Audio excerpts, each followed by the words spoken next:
What's up, everybody? Welcome to the Talent War Group Leadership Collective live session, where we are joined by seasoned business professionals and military veterans discussing lessons learned and insights on talent management, leadership, and organizational development. Today's topic is returning to work post-vaccination, and more specifically, leadership strategies on developing those post-vaccination strategies. I'm your host for today's session, Tom Hall, and I am a former United States Army Ranger, startup advisor, and consultant. I'm joined on today's panel by Gunny, a retired Marine who is the Director of Training and Leadership Development in the oil and gas industry. Dalton Rice, a former member of U.S. Army Special Forces who is currently a city manager, coach, and mentor. And Ron Culpepper, he's a retired Navy SEAL, Master Chief, and currently works as the Director of Training and Development for an oil and gas company as well. Throughout the entire session, if you have any questions or comments, please feel free to send them through the chat function, and we will do the best to address them during the session. So today, as mentioned, we're going to be discussing strategies for returning to work, whether that be in person, remote, hybrid, and how these different leadership approaches can really reduce friction and increase morale during that process. So one of the first questions I have is, what are kind of the key requirements or issues to consider as a leader when developing this return to work plan? Be that employee productivity data, pre-pandemic versus post-pandemic, vaccinations, school and childcare, commuting, face masks. There's a lot of different things to be considered. So first off, I really want to kick it over to Gunny and see, what are you doing? What are you kind of seeing in your industry right now for that return to work strategy? Hey, thanks, Tom. So in the oil and gas industry, the company I work for, Universal Plant Services, we're focused a lot on the turnaround or the maintenance aspect of the oil refineries, petrochemical, and other plants of that nature. And it's unique for us because while we do have our own established policies when it comes to our response to COVID, what we also have to do is meet the needs of our clients. When we're going and working inside of their plants, we have to meet what their protocols are for their response to COVID. So we've actually seen a very broad range of responses from it. Some that are very sound when it comes to judgment. Others are, you kind of wonder in a sense where they're getting their data set and their information. And that's the biggest take I've taken so far, is seeing the different approaches and where they're getting that information from, that set level of statistics that they're changing their company's policies based upon. So we've seen stuff ranging from refineries operating off of what the state's requirements are to then other plants going even more strict than what the state is requiring and implementing their own quarantine process and stuff, and then also determining who has to work with masks on, who doesn't have to work with masks on, and stuff of that nature. So I've been fortunate enough to see a wide variety of responses to COVID, and our company is only one, if that makes sense. Yeah, thank you. So essentially what you're saying is your company is not taking a one-size-fits-all approach. They're really looking at different locations, different roles, different departments, everything else, how they function together and with the company, and they're making those assessments based on all those different factors. That's awesome. That's good to hear. Ron, what are you seeing? I know you're in kind of a similar role, similar industry as Gunny is. So what are you guys doing? What are you seeing in your company, in your industry? So this topic got my full attention. This is what Gunny was talking about as well, except ours was a little more complex. When you operate across multiple states, when we started coming in with the plan, exactly, you've got the perfect audience right here because we plan in the military. But when you start taking the planning, you better go back to what the compliance or regulations are. You've got CDC regulations, you've got state regulations, you've got county regulations, And then you come down to customers and the companies. So as you're developing those plans, all those need to come into play to be able to accommodate not only your company, your employees, but the customers. So in between there's always that contingency planning, and it is not a one size fits all. I'll turn it back over to you, Tom. Yeah, thank you. That's good. And before I start kind of diving into the nitty gritty questions and everything, I want to give Dalton an opportunity, because you're, while in the same location as the other two, which is Texas, even though I'm in Minnesota, so I feel a little out of the loop here. I feel like an outsider. What are you seeing as a city manager? What are you guys doing? Because that's a completely, that's the public sector. That's a completely different animal than the private sector is. No, you're absolutely right, Tom. And Ron and Gunny hit the nail on the head. It's challenging, and I'd say to add one more piece to it is we have the politics. And similar to the military, the politics are real, but you have to stay apolitical. Not only are you dealing with customers, not only are you dealing with employees, you're dealing with multiple enterprises. We have a marina, we have a water department, we have our maintenance crews and our guys that are out on the street. We have our first responders, our fire and EMS. And so you have to navigate each one of those very carefully, not to mention, what our views are as employees dealing with the public directly. We have to kind of deal with some of the state politics, which we all know coming from the military can be very challenging. So maintaining that apolitical stance is a testament to kind of moving forward in this post-vaccination area. Awesome, thank you. And Pat, I'm gonna send it back around to you as well. One of the things I've been seeing, and the more I read about it, is the more from a leadership standpoint, where I'm seeing friction is that a leader is saying, we're going to do it this way, and that's just the end of it. They're not really polling their employees. They're not really asking questions. They're not really looking into it. What are you guys doing, or what are your viewpoints, or what kind of leadership strategies are you seeing when it comes to kind of deciding between in-person, remote, hybrid? That right now seems like really the main question that people are really trying to figure out, is which of those three to do, and how do we determine if we're going to do it? I don't know if you have any insights into that one. Yeah, I absolutely do. So our company made the approach initially, kind of like everyone else's response, is going to the remote working environment. Now, as we kind of got a little bit more situated and informed about the COVID situation, we started taking in different perspectives when it came to how we're going to change how we work inside of our headquarters building, for example, where we do a lot of our administrative stuff. So we started to bring back 25% of our employee base. And then as the numbers kept increasing of those that we're allowed to bring back, but what we wanted to do is keep two things in mind. We wanted to keep the employee safety in mind, absolutely, but we also wanted to keep the needs of the business in mind. Because if you're not balancing those two, one of those two is going to give. You can't focus holistically on the needs of the business, or you're going to hurt, the mental stability or the safety of your individual employees, and they're not going to perform as well. So there's different aspects of how we've approached it. Currently, right now, the stance that we're at is we have most of our population that is back at our headquarters building, but we are allowing other individuals who may believe that they are more susceptible to negative aspects if they get COVID, to allow them to continue to work in a remote environment until they feel like they're safe to come back to work, or until they've gotten vaccinated, and then at that point they can opt to come back to work. Yeah, thanks, Gunny. And Ron, do you have something to add to that? So what Gunny just described, and it's part of the big reality, you're taking emotions out of play. So if you're in a leadership position, you're probably going to need to be in the office, which is required. If you start taking those jobs where they can be accomplished in a remote area with somebody who may be high risk, communicate the plan. And when I say communicate it, yep, we've got all this higher level stuff that we're dealing with. The company needs to continue to run, but if the job gets done, why wouldn't you go with a hybrid? If it puts people at ease, but in conjunction with that, always preparing that sequential plan. As things start to open up, our customers need that face-to-face. Be prepared to go into work. If the virus comes back, is there a plan to immediately shut things back down, go back in a mode where the company doesn't go bankrupt but can still continue to function? It goes back to the hybrid model and that communication with your employees on the whole subject. Thanks, Ron. I think that's a good point that you added in there, is the re-exit plan. And that's what we're seeing with, I think it was, it might have been Fifth Third Bank, I believe. they started bringing their employees back to the office pretty early on, had a big outbreak, and they had to formulate kind of on the fly a re-exit strategy. So that's a very good point to bring up, is that aspect of it. Dalton, do you have something else to add to this? Yeah, and coming from the public sector, different than the private sector, having been in both, that infamous term essential personnel. Well, what does that mean? In business, essential personnel can mean a whole slew of things. And I think it's really highlighted the importance of innovation and how businesses are having to innovate and adapt and overcome. It kind of goes back to the character, the attributes that we all carry.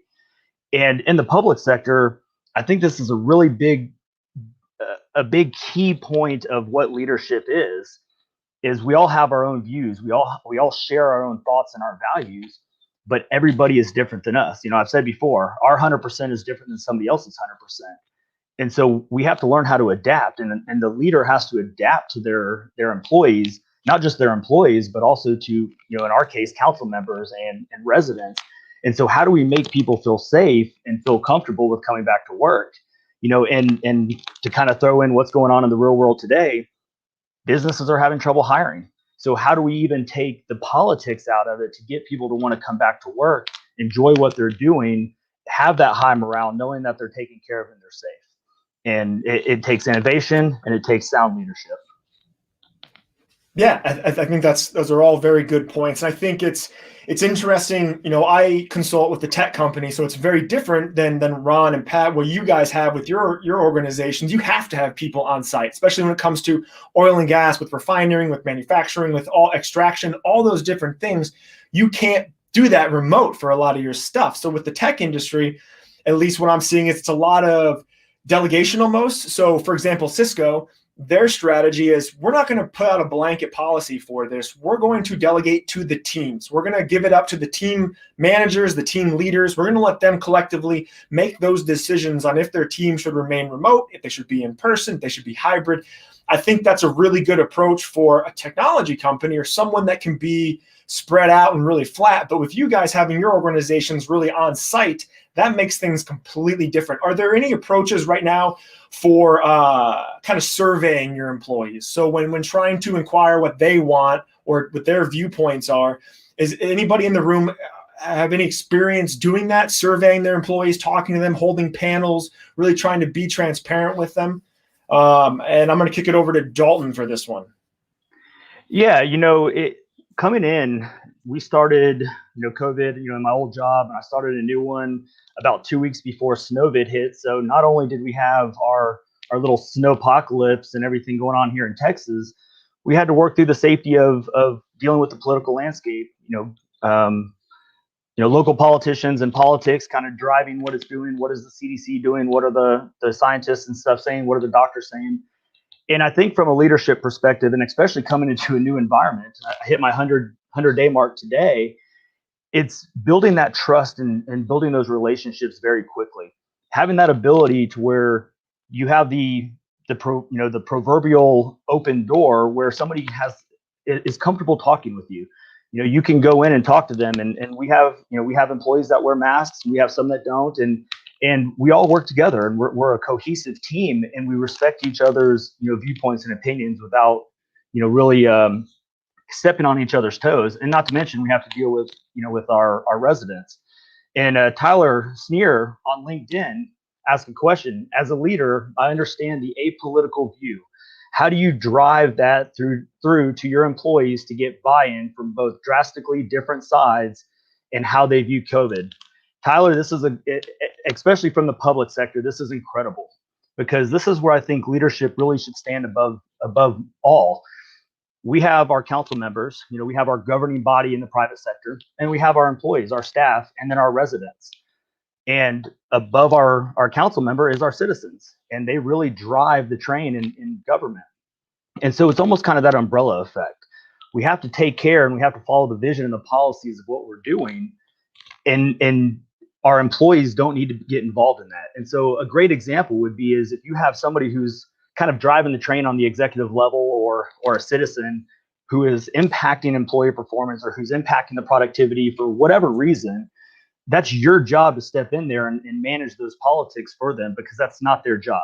Are they capable? Probably. But you can't expect them to do that, because that's why you're getting kind of paid the big bucks in a sense. So I'll kick it back to you, Tom. Yeah, thank you. I think circling back there too, one of the points you made when I asked about how are you having that transparency, formulating that conversation, getting it going, I think one good sign of a good leader or good leadership team is responsiveness to those questions, to those surveys, to those polls. I've worked for an e-commerce startup that majority of the warehousing employees, when they were surveyed, were concerned that headquarters might react negatively if they didn't get the answer they want. So they were trying to answer all the questions on the survey the way they thought their leadership wanted them to respond. And in times like this, when we're talking about people's health, people's well-being, I think it's really important to develop that transparency and trust with your employees to get an honest answer back from them. Because I believe reading Market Watch and polls are always difficult, especially when you read them online, because if the sample size is 500 or 1,000, well, there's 320 million Americans. So what does that couple hundred people really mean? But I think they did a poll, and I've seen other polls where it showed 60-some% of their employees wanted to remain hybrid. Only 6% wanted to be remote, 4% wanted to be in person. And I think that's a really key thing to look at.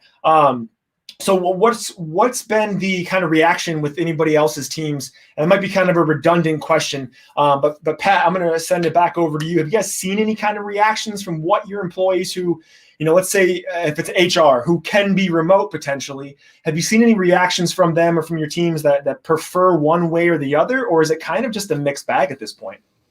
I would say the little bit of surveys that we've done have been very specific. One thing that we're trying to stay away from is just the wide range generic surveys, and we want to know specific things.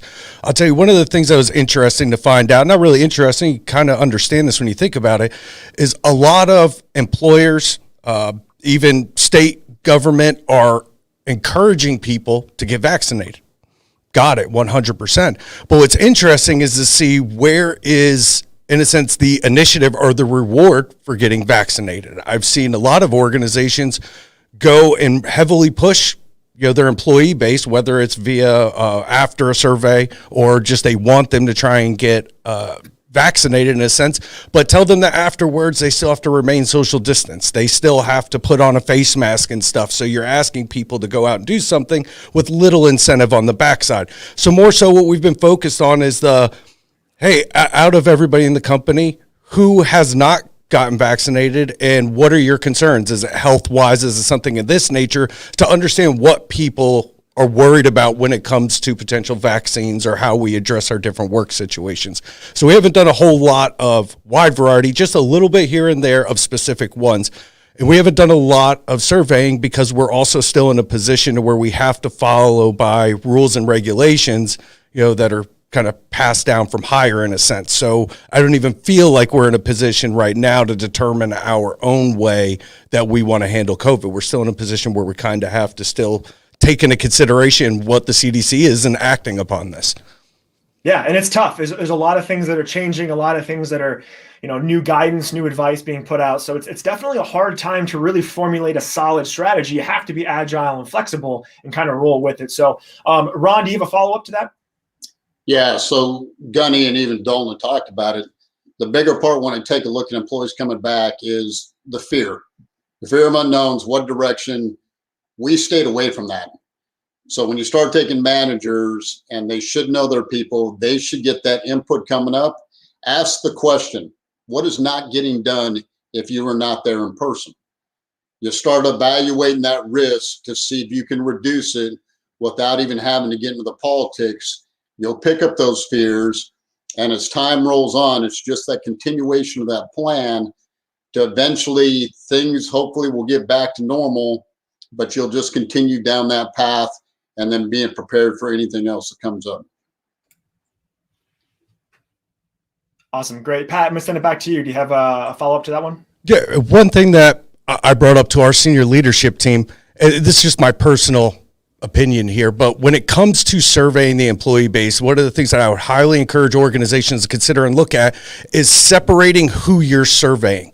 Instead of surveying your entire employee base, look at surveying your leadership separately, your department heads, your managers.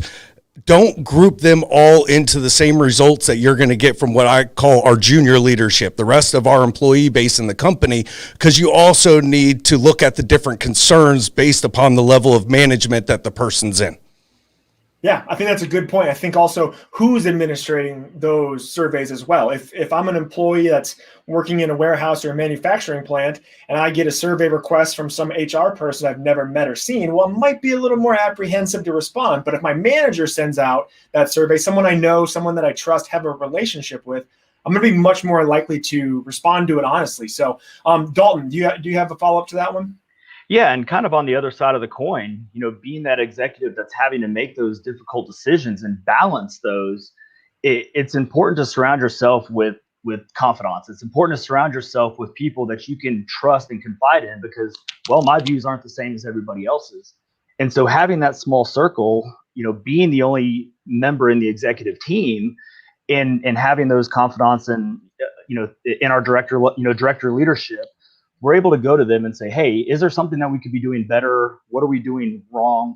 And I think the other side of it is sometimes you have to take that risk and say, okay, well, let's risk it. In February, we decided to go ahead and kick off events for 2021. We knew it was a risk.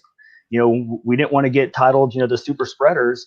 And so we kicked it off with our Easter weekend, and we ended up having over 200 kids show up and had a great time. And some people wore masks and some people didn't. And I think it really shows that the other side of it is if you empower people to do something and make their own choices and their own decisions, more often than not, the 80% is going to do the right thing and they're going to do what they feel comfortable doing. And we had all walks of life, all different kids, young, old. It didn't matter. They were out there enjoying themselves and having a great time. Those who were comfortable did it. Those who weren't didn't. And I would say the only innovative piece that we kind of brought to it was, if there were families that were a little bit more afraid, we had different programs that we were able to kind of innovate and bring to the table. Unfortunately, being in government, we really didn't have the opportunity, especially with the staff that we have, to really leave them at home. During the time I wasn't here for that, so a lot of people work from home and there's some advantage to that. But we don't really have that luxury, being most of us kind of wear multiple hats. Yeah. And I think one thing I would also like, before we get to this LinkedIn question, one thing that I would also like to ask of you three, if maybe you've seen this, maybe you haven't. I know one tech company I was working with, one thing they did, and I've seen it from some others, is they created an actual position, a project manager, program manager position, to implement the entire strategy for return to work for the company. Now, that's not just necessarily one person. It could be an entire PMO. But the different things I saw, especially with global companies where things are very different. One of them had, for example, a project manager that was designing the return to work in Australia, who has pretty much locked everything down and they're back to normal life. And then other countries, like the UK, for example, they had to do a sign-up sheet. They had to implement a plan for the same exact company that is free come and go in one country. In another country, they had to have a sign-up plan. So they could only have, say, 25% occupancy in their office. So you had to go online and schedule, hey, I want to come into the office Tuesday, Wednesday at this time. I'm going to sit at this desk. And that's a bold strategy. It's a difficult strategy for some to implement. But I'm curious if either of you three have seen kind of that creation of a department or a role that's come out of COVID in order to create that return to work strategy, or if it's just senior leadership teams are taking input from the different departments. There's no right or wrong answer there. I'm just curious. Pat, I'm going to start off with you. Have you seen that? Are you guys doing that? Or is it more of a high level return to work strategy there? I would say that for us, a lot of it has been put on our safety departments, our HSE. They're looked at as our closest to advising when it comes to safety, which leads to medical stuff. So they've really taken on a whole new role of keeping their thumb on the pulse, but also having to now build relationships with individuals from state, local community, mayor's office in order to get that information and figure out where the information is coming from. So for us, a lot has been our safety and HSE. Okay. Dalton, how about, I know As someone who just likes to follow politics in general and public sector stuff, I've seen a lot of positions created recently in different communities, states, counties, everything you can think of to kind of handle that reintegration. Are you guys down there? I know you're in a lot smaller community, so your resources, obviously, as you know, for the greater Houston area, it might be a little more difficult to create an entire department or role and justify funding that. But what are you guys doing in the public sector in that realm? You see a lot of counties kind of take on those positions in the public health department and where, you know, some of the funding is coming from. On the local government level in smaller cities, you know, they may shift a position that's already kind of doing special projects, but other than that, it's mostly the leadership teams kind of working with the subject matter experts, coordinating, you know, at the state, local level, and just kind of working with the residents. Yeah, and that seems like kind of the standard across the board for what most people are doing. So, Ron, same question to you. Are you guys seeing anything specific being created, or is it more falling back to the medical experts, the health and safety teams? What are you guys seeing? So from the company point of view, it's a holistic approach.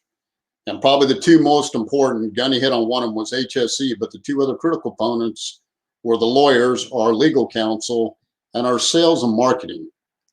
Because not only were we looking at our company internally, if we worked in a state where the company was on their lockdowns or they wanted extra protection, we would have to accommodate for that company while meeting all those legal requirements without losing a customer. So we took the holistic approach from the corporate level down to the managers, down to the supervisors, got all that feedback, and then adjusted as required. Okay. And I see we have a question that came in from LinkedIn. I'm going to kind of tag on the end of it. Dalton, I'll send it over to you. But how can leaders delegate while maintaining authority and synergy in this new world where people may never actually meet?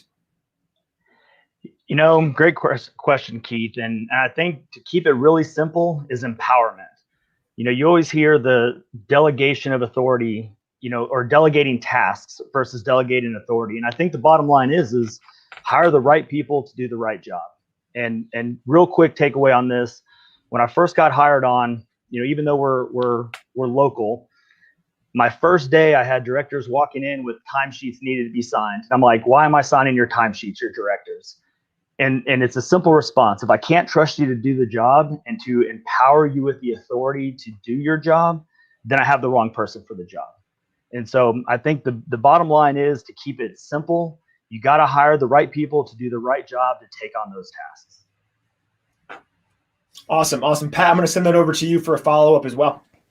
So the one thing that I'm very conscious of, and I'm trying to make sure that I don't do, is get into the habit of creating problems that aren't existent yet.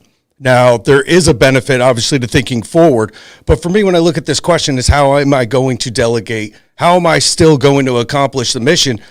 Realistically, for me, it's not going to change much when it comes to how I delegate, but I may have to tweak my processes or the way that I implement delegation to where instead of having all of my employees near me that I'm able to ask questions to, I may now have to go over to more of a structured Excel chart, for example, versus my notebook to track all the stuff and get updates and push them out to people. So one thing that I want to make sure that we're focused on as leaders is not creating problems when there just might need to be a simple tweak or adjustment in the way that we're doing things now to fit kind of our new needs moving forward.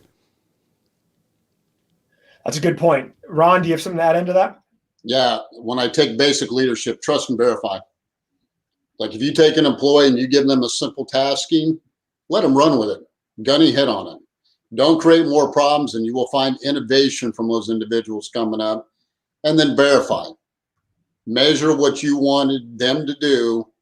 And that's the trust and verify. And it goes back up because now your employees can run with their taskings, accomplish what they need to, and then you drive on to the next problem. Awesome. I appreciate all three of you giving some input to that question. It was a good question. It was a little tough for me to decipher at first, but you guys did a really good job of that. So one thing I kind of want to follow on with, and feel free to disagree with me. I'm going to state an opinion here, which is probably never the right thing to do as a host, but a lot of the articles I've read and what I've seen, one of the biggest concerns of any company, whether it's an enterprise-sized company or a small, medium, large company, has been culture. everyone seems to be fixated on culture. The problem with what they're seeing right now is they think they can't create a culture within their company if they are remote or hybrid. They really want to harp on that. And I keep seeing culture, culture, culture, and eventually it gets to the point where you just kind of focus on those first 4 letters of the word. So what I'd ask you guys, are you seeing any cultural issues? Have you seen anything in the last year throughout your organizations where being remote has impacted your culture, or have you seen positives from that? So really positives or negatives from being remote, how has that impacted the company culture? And should that be something that is taken into account when moving forward with this new strategy post-vaccine with COVID? I'm going to send it back to Ron to start. Do you have anything to add to that? So yeah, the culture piece, and I'm with you. I take a look at today's society created by politics. You'll have people that want to work, don't want to work.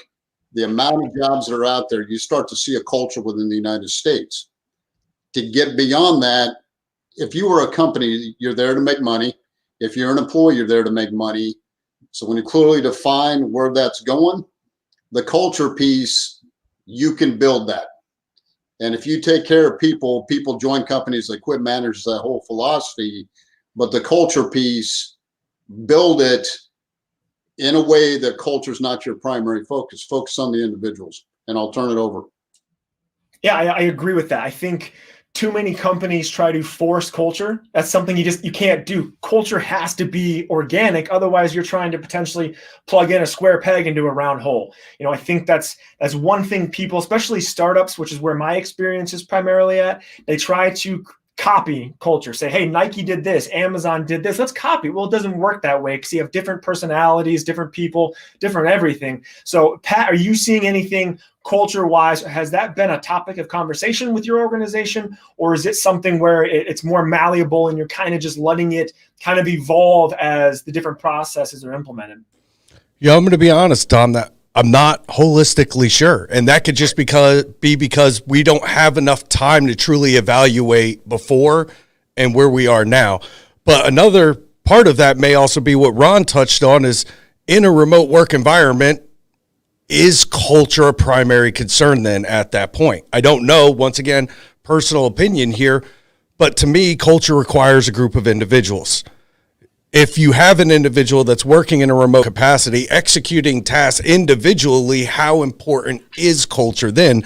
I'm not that sure. So I'm not sure if we're just losing track on the value of culture in a remote working environment, or if we just haven't gotten that far along yet to truly see where that has dropped off.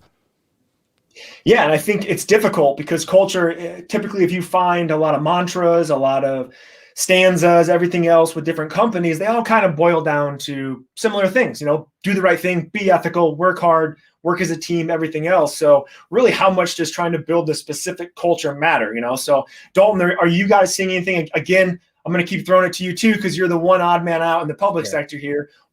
Has culture really been a conversation with you guys at all for post-vaccine strategies, or is that something that's kind of out of sight, out of mind as well, and just happening organically behind the scenes? I think culture is paramount, especially in the public sector or in any organization, pre-vaccine or post-vaccine, and in the near future. Culture is what is the driving force. But I'm going to pose a question to everybody because culture is I'm passionate about. But what is culture, and what defines a toxic culture? And that's something that we've always kind of refer to. What a toxic culture for me may not be a toxic culture for somebody else. So who defines that? Who defines that culture, regardless of the situation? And I think that's something that leadership really needs to kind of take in, because again, Ron and I could be in the same organization and he finds that organization the best thing ever, and I could go in and say it's a toxic culture. Well, who's right and who's wrong?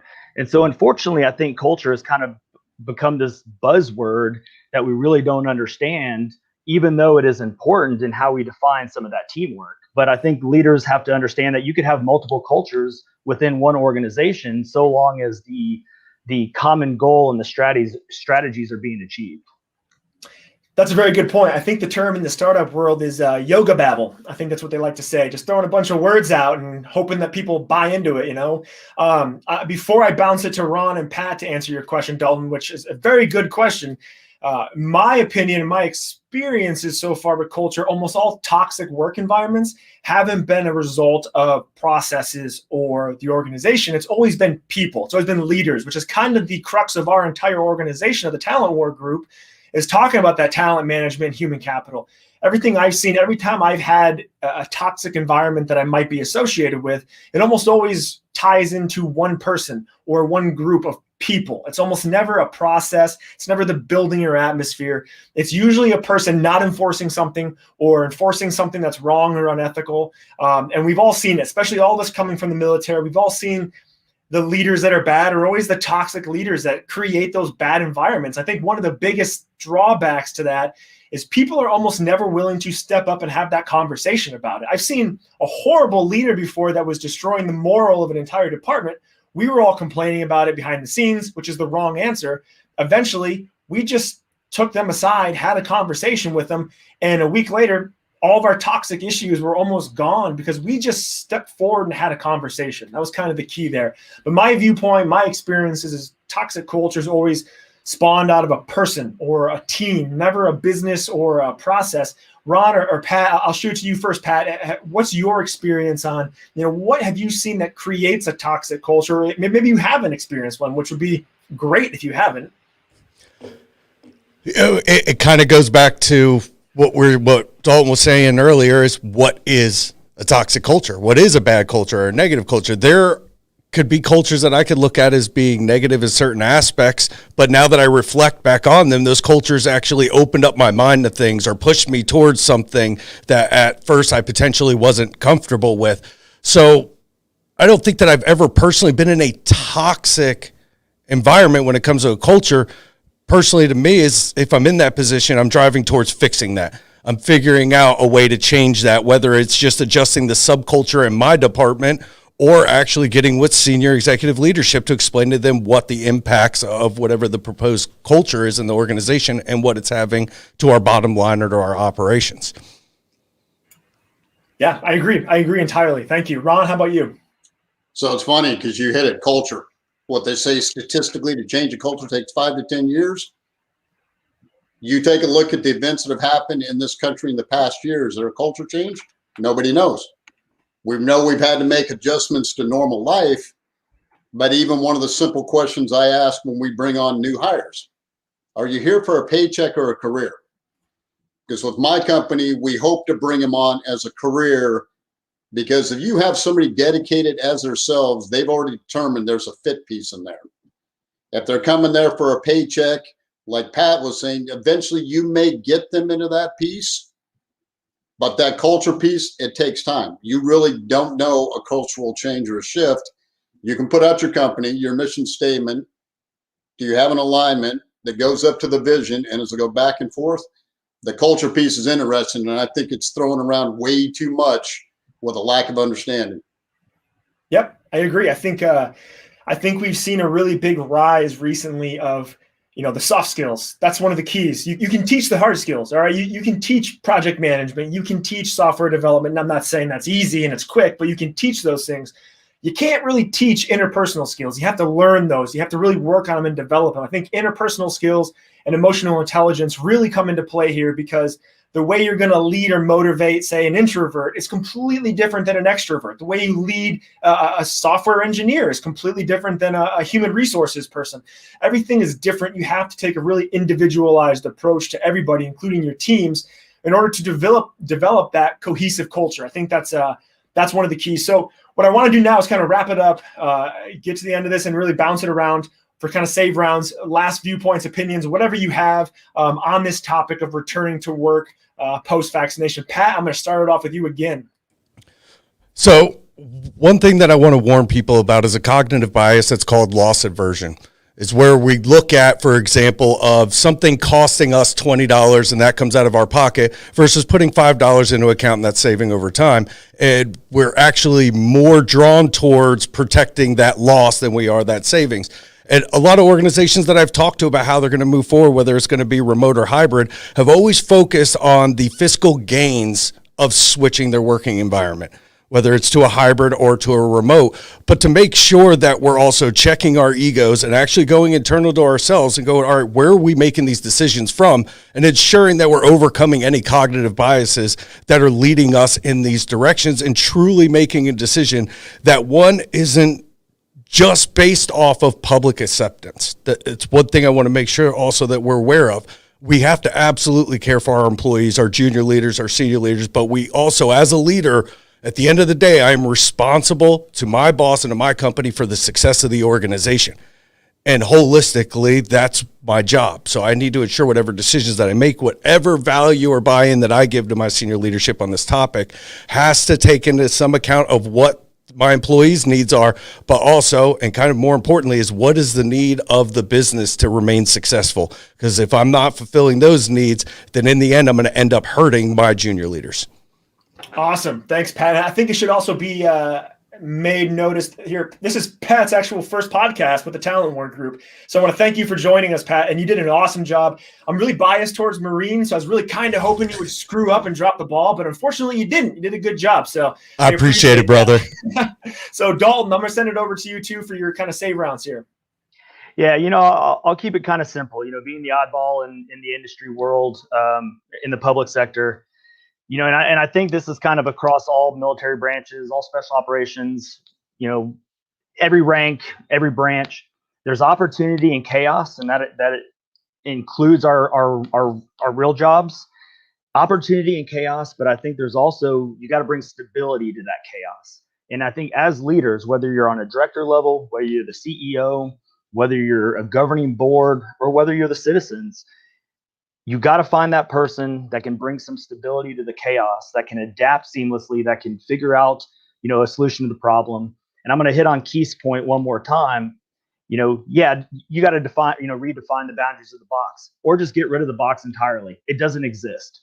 And as soon as you realize that there is no boundaries, that there is no box, the innovation is unlimited. The adaptability is unlimited. And you as a leader, find that opportunity in chaos and bring order and stability to that chaos. Great points, Dalton. Great points. I really appreciate that. Ron, save rounds. Yep, you saved the best for last. Just kidding. Now, when you take a look at this podcast, you're looking at how we think and how we function. Have a plan. And with that plan, have all the supporting elements that come into it. Have a supporting plan that may support the main plan. And then the bottom line is have a contingency plan. If everything goes away, then you start back over again. And I'm going to turn it back over to you. Yeah, so we're going to wrap it up now, guys. So I really want to thank everybody out there for joining us. We are part of the Talent War Group Leadership Collective. To learn more about us, please feel free to go to thetalentwargroup.com. And if anybody has any interest in booking any of the speakers on this current panel for speaking engagements, feel free to reach out there on the website. A reminder that our fellow Talent War Group member, Fran, who I'm not going to disrespect Fran and screw up his last name, he is currently running and the host of the Jedburgh podcast, which if you have not checked it out yet, you should. It's an amazing podcast. He is absolutely killing it. His next podcast is going to be with a man who has an amazing name, but even more amazing story, Michael Scott Moore. Michael Scott Moore was captured and held hostage for 977 days by Somali pirates back in 2012. In the podcast, you're going to learn how Michael used the 9 characteristics of elite performance to survive even the harshest of ordeals. Really looking forward to that one. It's going to be an awesome podcast. So again, Talent War Group, it's an executive search firm and talent advisory. We will work with you to bring talent solutions to your business problems. Thanks again, everybody, for joining. We appreciate your time.